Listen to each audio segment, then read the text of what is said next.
Vous souvient-il de nos nuits blanches sous le ciel lourd de Carélie, des longs nuages qui s'épanchent en gouttes tièdes sur le fleuve gris? Vous souvient-il de la Baltique et des forêts de bouleaux blancs d'Onéga et de ces moustiques et ces papillons élégants? Vous souvient-il de la Doga et de ces îles dépeuplées, des fantômes des vieilles isbas, de leurs jardins abandonnés? Vous souvient-il des monastères aux icônes décolorées, des mandorles et de leurs mystères sous leurs ors palais délavés? Vous souvient-il enfin de nous, nos petits matins sur le pont et nos silences longs et doux, le soleil pour seul horizon? Vous souvient-il de la Volga entre Pétersbourg et Moscou, si loin de la Volga? Vous souvient-il parfois de nous?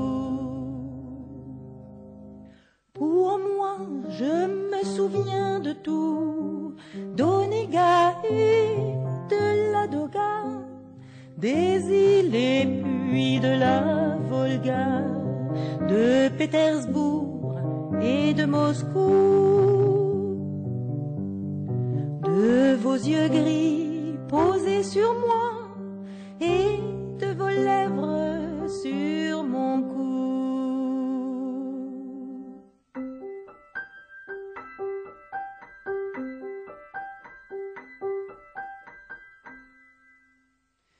Et les sections que vous faites donc avec Mozart, c'est aussi un jeu des mots. Hein, c'est important parce que vous rendez à l'individu, à l'homme, c'est que sa valeur en entier. Et ça veut dire il faut pas qu'il soit expert en quelque chose pour qu'il puisse parler.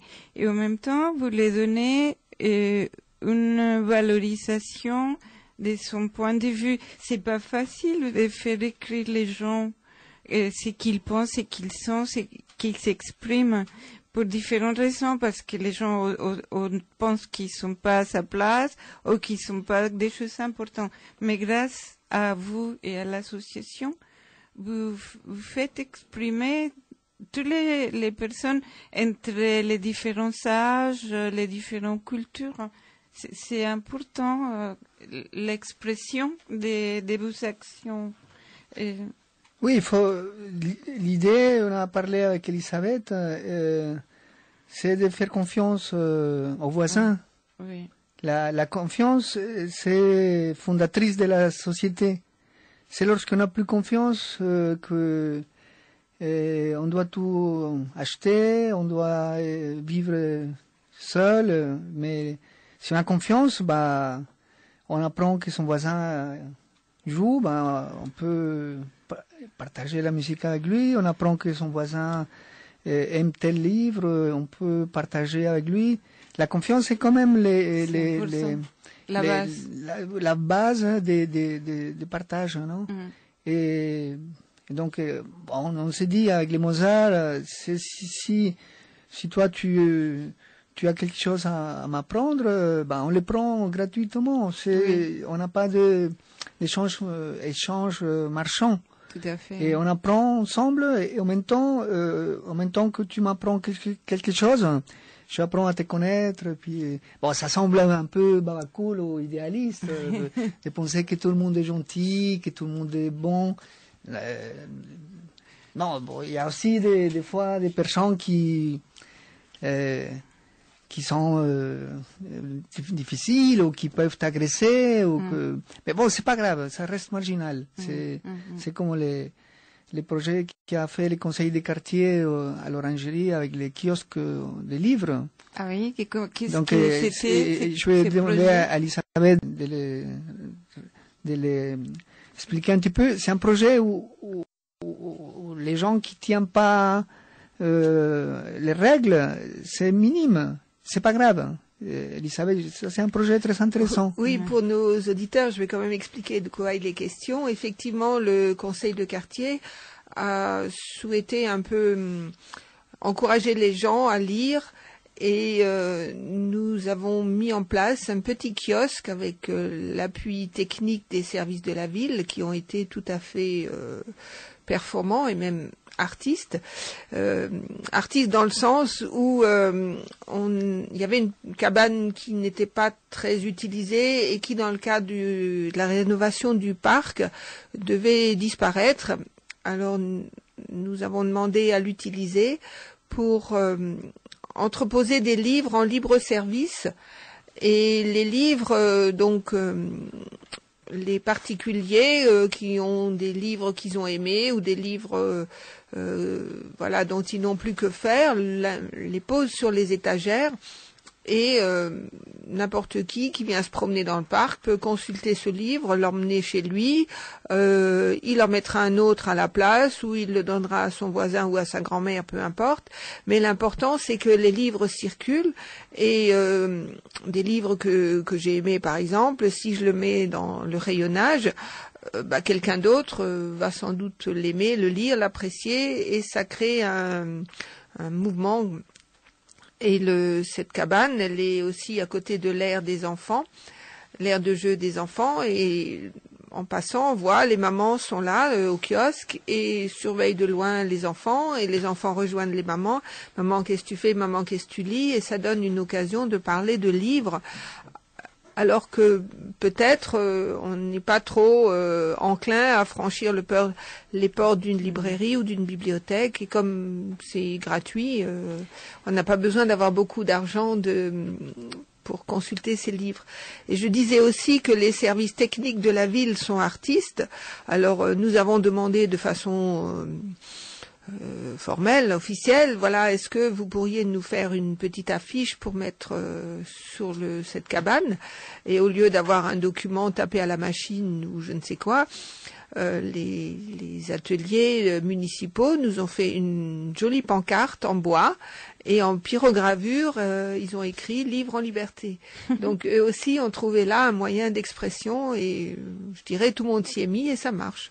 Depuis le mois de septembre, je pense, ça c'était ouvert. Non, on l'a installé début juillet. Début juillet. Oui. Et donc, au fur et à mesure que les mois passent, il y a encore des livres. Oui, il y a encore des livres. J'y suis passée il y a 2 jours. Les étagères sont plus remplies. Enfin, il y a un mouvement.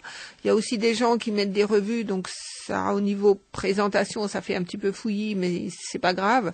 Il y a des gens dans le quartier, des membres du conseil du quartier ou des membres des Mozart qui se sont pris au jeu et qui surveillent un petit peu la bonne disposition. Mais dans l'ensemble, ça se passe bien. Bon, nous avions craint des dégradations parce que malheureusement, il y a une vie nocturne à l'orangerie et on ne sait pas trop qu'est-ce qui s'y passe. Mais on a juste eu à déplorer un petit incident. Le reste, les gens sont quand même respectueux de la structure. Bon, il y a une vie nocturne qui se passe mal, une autre vie nocturne qui se passe bien. Bien sûr, c'est pas toujours malheureux. Non, mais il y a les deux côtés. Oui. Mais la vie nocturne, les gens ne lisent pas, donc ça ne concerne pas vraiment l'endroit libre à liberté. S'ils n'ont pas de lumière, c'est difficile. Oui. Oui. Non, l'idée de la confiance est essentielle. Oui. Et ça, c'est un élément très intéressant, très important, sachant qu'il y a des personnes qui vont pas jouer les jeux, c'est pas grave.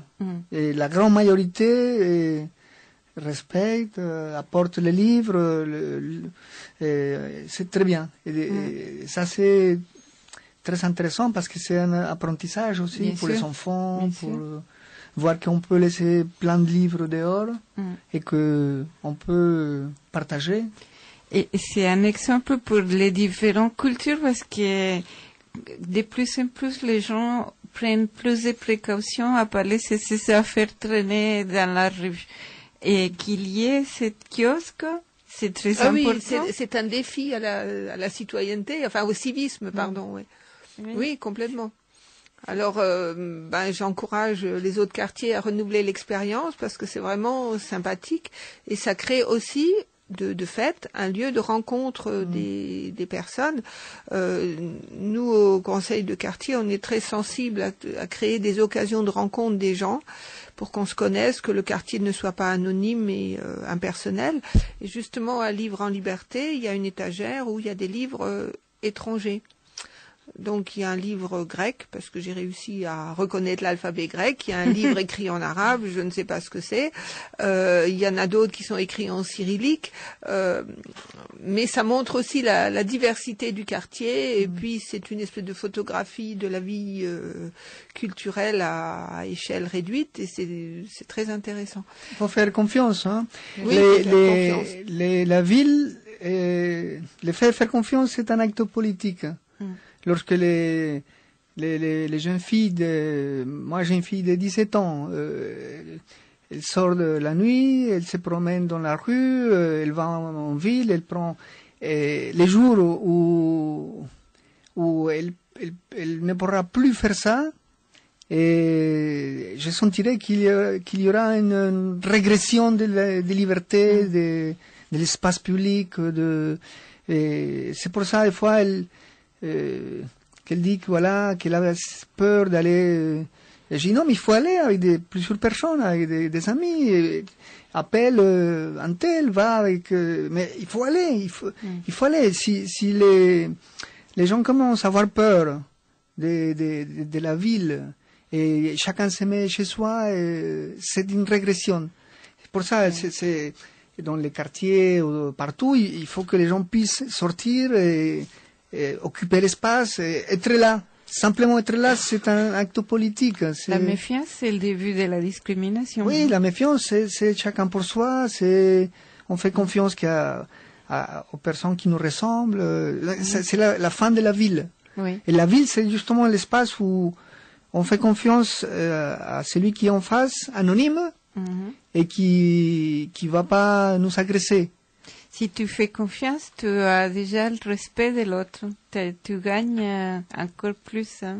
Ouais, on occupe un espace. Oui. Et ça, c'est très important au niveau politique, que la personne, chaque citoyen puisse être à la bibliothèque, au parc, à la place Cléber, occuper la ville.